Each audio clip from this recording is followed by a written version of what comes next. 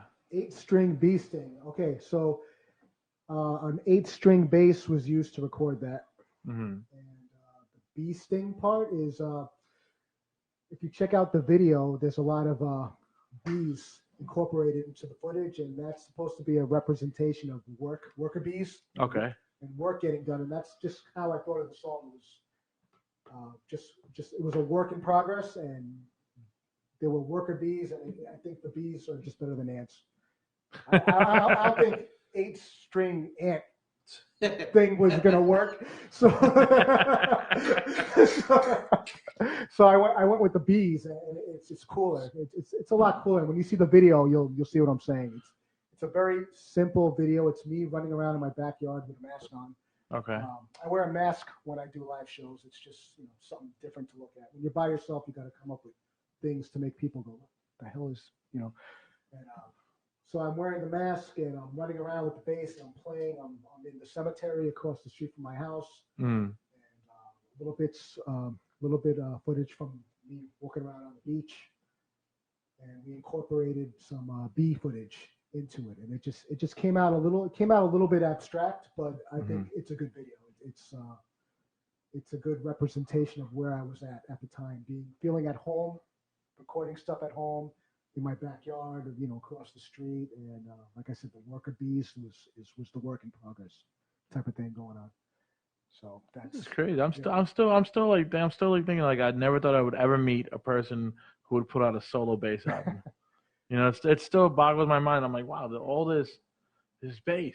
It's all bass. Yeah, no guitar. Yeah, a lot of people, they're like, yeah, no, there's guitars there. I'm like, no, that's bass, man. That's actually, real cool, because on that, no one can say, oh, he's trying to be, Les Claypool. Nah. You know what I'm saying? No, it's something totally. I've gotten the comparison a couple times. They're like, you're like a cross between Les Claypool, Buckethead, and 9 Inch. Everybody's got to put their, their label on it. But nah, dude, you're totally fucking different, dude. Absolutely, totally different. Man. Coming from a bass player, this is probably like one of the coolest things I ever heard that someone's done with a bass. I appreciate that. Yeah, seriously, man. This is some serious. You put some serious work into this, man. Those are some of the basses that are used on the album. I only used 3 of those basses live, but I imagine bringing all those basses by yourself. Yeah, we exchanged arsenals. Remember, I sent you a picture of my arsenal. Right, yeah. That's just some of them. Some, yeah, all right. Yeah. That's just what was used on the album. Okay. Yeah. But yeah, man, this is some serious stuff. I mean, like I told you earlier, we usually do like 1 to 2 songs, but we're like number 4. Yeah. This is really cool stuff, man. Thank you. Seriously, wow. Totally blown. So it's actually turned into a listening party. Right. Don't tell Otto's that. Well, what Otto don't know. He'll probably forget after a few drinks anyway. Well, you said you can't go out of that motherfucker without having a few of them. Yeah, oh no. At Otto's, no way, bro. Those tiki cups, bro. If you look underneath the CD, there's cyanide pills. Those are the ones you don't ingest, right? You don't know. Oh shit. They say TCC BSP on it, of course. The Chris Cyanide bass solo project. Oh, I didn't fucking know that. I thought that was a part of the fucking pill.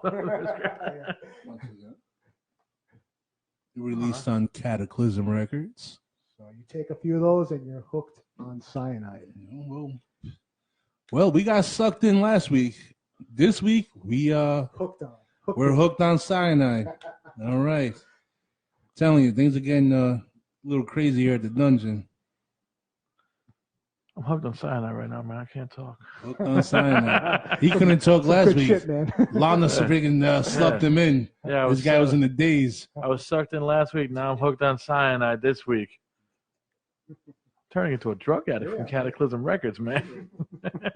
Thanks a lot, Tim. Metal drug addict. The best. Absolutely. Get high on metal. Get high on metal. That's it. That's great. Yeah, man. Wow. Dude, I'm almost tempted to say play another one, but we got to talk. Nah. Well, we don't want shrunken heads to come after our heads, man. No, man. You know what? Sprinkle that Beetlejuice. You know what?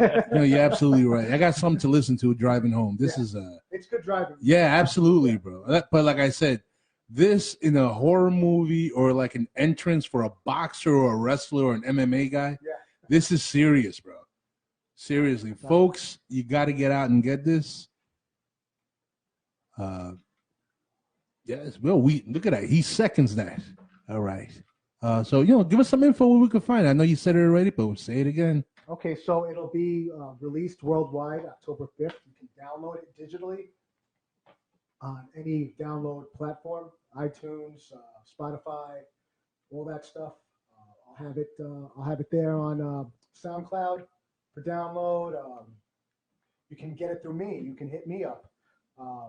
I have an official website, so I'll put a link up in the website. It's chriscyanide.com.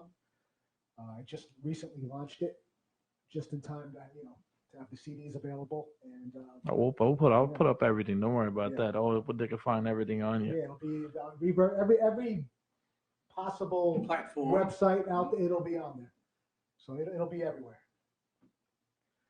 and hopefully I'll be everywhere. Nah, you will, dude. Trust me, man. This is some original shit, dude.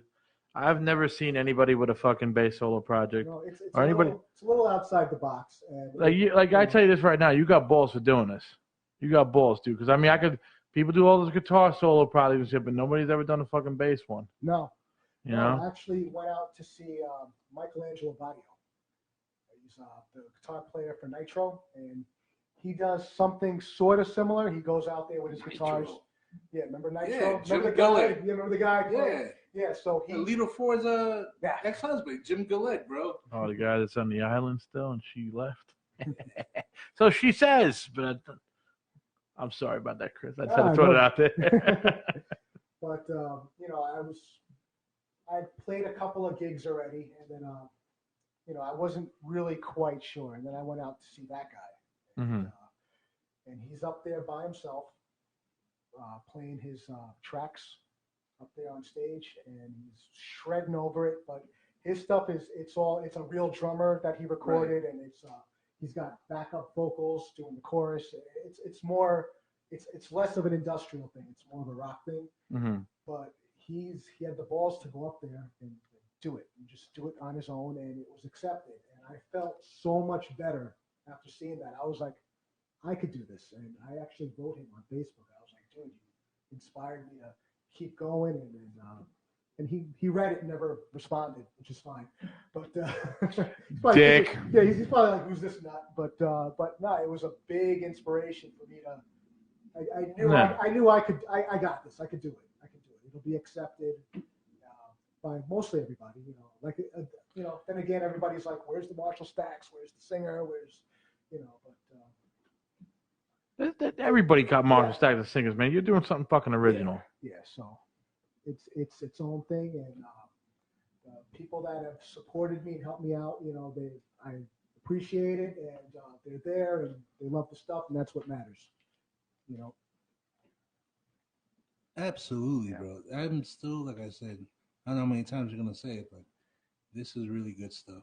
It really is unbelievable. Zeus is opening up his now. Yeah. Oh, absolutely. Too bad it's not like, back in the day when you bought a record or you bought like a CD, it came with something cool. Remember back when you bought an album? Yeah. It came with something. I wish I still had some of that stuff.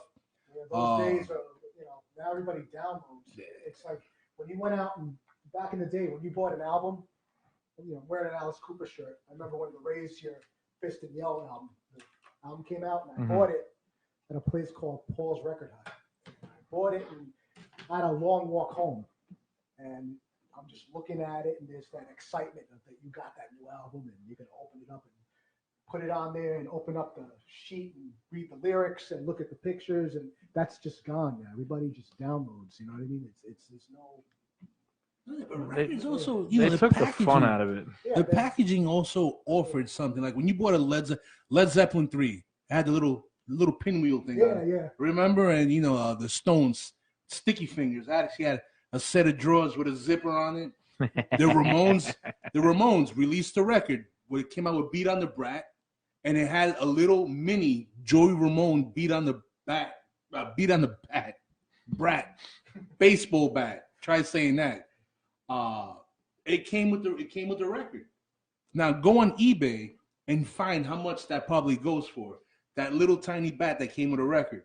You know, because there's people out there that collect that stuff. And I'm saying albums, I know you're a little constricted, with a CD, but it's just like there's nothing to it anymore. Yeah. You got like a little treat. Now you have to buy like $1,000 box set to get like a little pin or something or a sticker. Yeah, I got the 3D glasses with the Voivod Out of Limits album with the 3D glasses, and they had the cover. All the crazy UFOs and crap on it. Going back to Led Zeppelin, In Through the Outdoor, came in a paper bag, and the slip cover in the inside of the record was colored by numbers. Oh, okay. I didn't know that. It was like this faded picture of the album cover, and I always found it weird. And one day, I had a beer, and I put the beer on top of it, and the thing changed colors. I'm like, son of a bitch. I had this record like for 15 years. I never knew that. Serious shit, man. Shit, the fucking they showed. No, man, they don't. I don't think the kids can comprehend this shit no more. That's why I think they stopped it, bro. The kids are just like they think they're smarter, but I think they're dumber. It's just a different time. I mean, I guess. Like the new generation now, the ones that get it and they still do that, they're the smart ones. The ones that stopped, I think they just fucking like de-evolved. Everybody is. This is all you see now. Oh yeah. And it's, The phone zombies. Yeah, walking on the fucking street and you're about to hit them with the car and they look at you like you're wrong. They get off the school bus. All the kids, they're like this. Getting off the school bus. Just like that. They don't talk. Nobody talks. They don't talk no more. Man, no one talks. And I really would like to see like schools starting to push like music education again. And what I mean by that, it's not joining the school band and learning how to play a trumpet. Yeah, you could offer that. That's fine. But I'm talking about bass guitar, piano, vocals. Because for some reason, if you think back, when Guitar Hero came out, nothing against that fun game. Mm-hmm. But people that actually mastered that game thought that they could, I'm a guitarist. No, you're not. The fuck out of here. No, you have good hand-eye coordination. Now you move on to the next level. Pick up a real instrument. And I think that's what's happening now in the music business. That the creativity, it lacks creativity, and when you mess with the natural sound that music makes, like they do now with auto-tune and all this stuff, the natural dynamic of music. When you mess with that, I mean, if you have your little iPod and you put together a bunch of songs, you put like Sabbath, Zeppelin, you put some new stuff. Have you seen the way the sound differs, like the volume? Yep. You put your stuff halfway and like something new comes on, bro. I mean, the enhancements that they add, bro, and you're like, were you kidding me for real? So, something going back, making music simple again, making real music again. I think that's what we need to go back to. Making music great again. I was waiting for it. And this right here is something, to the effect, this is great music. You made something good. I mean, great. And pull this shit out the ether, bro. Yeah, it's quite unexpected. From where I started and where it is now is. If you would have told me a year ago I'm releasing an album through Cataclysm Records, I'd say, what? No way. Nah. No way. And there it is. That's just me going my little rant. Yeah. It's one more time. But yeah, we need to the music business needs to really get back to like making music. With actual instruments. I mean, I know you program beats, but you played a real bass on it. Yes. You know what I'm talking about? That's what we need to get back to, and just. You bring up a funny point. I played a gig at a place called Caffeine Underground in Brooklyn. I think it was in Brooklyn.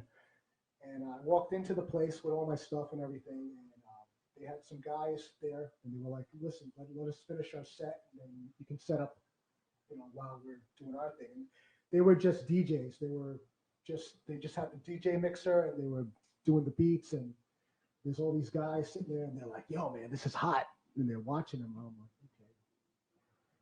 So I'm setting up my stuff, and the guy finishes up, and I hit my music, and I hit the first note, the whole place cleared out, and everybody's standing outside looking into the door like, what the hell is this guy doing?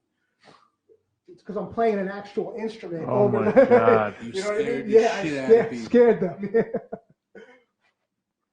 So, That's what I'm talking about, Dave. Yeah, I scared It them. cleared the room, bro. Yeah, everybody just, it was like the Red Sea parted. Everybody went outside. Holy Yeah. shit, man. I hope it was winter, bro, so they could freeze to death. I would have stood inside. All right, man. Well, you got taste, Zeus. That's why. Oh, good. Give me a break. Oh, man. Somebody's getting love right there. I always get love. That was a love. Do. You know, give me a break. I think I don't know. I think we're due for one more, man. Before we close out. Dave, Hey, you get this one. you want to give some shout outs before we play this last one? Shout outs, of course, to Johnny Patterson, Tim McMurtrie. I want to wish Lana Black all the best on her tour. Want to give a shout out to Andre Nalario, who helped me out, and actually Andre Nalario and Andy Tolbert, who helped me out with some of the graphics there on the album. Some of the pictures there, you know, I have a crappy computer, and everything had to be 600 DPI, 300 DPI. So, Jeez. yeah, you know, I don't even know what that is. So, That's like a foreign language to me, bro. yeah, I don't even know what that is. I never heard of that until, you know, a couple of months ago. So they helped me out with that. Want to give a shout out to Caitlin, the publicist. I saw her. She's been promoting your shit for hard, bro. Yeah, she's doing a great job, and you know, I would have put her in the thanks on the album, but it was already being printed by the time she was, you know, doing all the work. You can thank her now. Yeah, I can thank you now. Thank you, Caitlin, for all your hard work. Let's see who else. AEA Zine, who I don't think I put on there. He's does old school fanzine type stuff.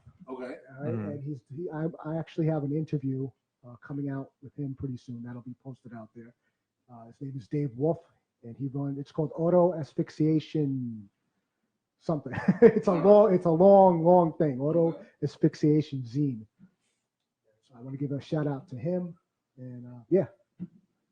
Zeus, you want to give any shout outs? Dude, give a shout out to the entire world. How's that? All right. You know, and of course Tim McMurtrie, Lana Black, Chris Cyanide, and everyone else on the Cataclysmic. Oh, of course, records. Can't leave out Agents of Aggression. Symmetria. Yes. You know, hopefully we get these guys on here one by one. But yeah, Dave.